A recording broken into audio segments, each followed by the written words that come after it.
2021 সালের মধ্যে দেশকে প্রযুক্তিগতভাবে অগ্রগামী দেশ হিসেবে পরিণত করার ধারণা অর্থাৎ ডিজিটাল বাংলাদেশ ধারণার প্রবর্তক ও বাস্তবায়নে মাননীয় প্রধানমন্ত্রী শেখ হাসিনার তথ্য ও যোগাযোগ প্রযুক্তি বিষয়ক উপদেষ্টা সজীব ওয়াজেদ জয়ের ভূমিকা অনবদ্য।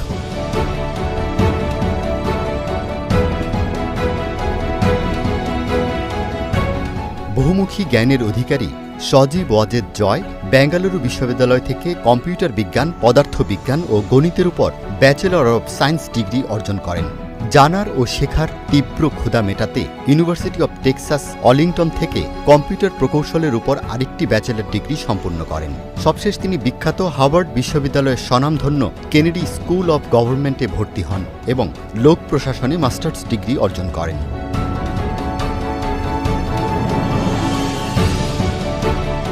ওয়ার্ল্ড ইকোনমিক ফোরাম 2007 সালে সজীব ওয়াজেদকে তথ্য ও প্রযুক্তি খাতে ইয়াং গ্লোবাল লিডার হিসেবে মনোনীত করে।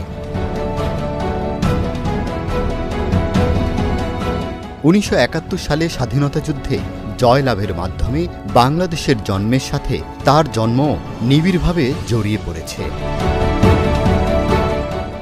আমি যখন বন্দি, সেই বন্দি অবস্থায় জয়ের জন্ম এবং তার নাম জয়ই আমরা রেখেছিলাম। পাকিস্তানের একজন কর্নেল আসে, যখন জয়কে আমি ফিরে আসি বাংলাতে, আমাদের কারাগারি এসে আমরা ঘরের ভিতর জানলার বাইরে বারান্দায় দাঁড়ানো, আমাকে জিজ্ঞেস করো নাম কি। তাই আমি বলি যে জয়। বলে জয় মানে? তো বলে জয় মানে জয়, জয় মানে ভিক্টরি, জয় মানে জয়। এরকম একটা পরিবেশে কিন্তু জয়।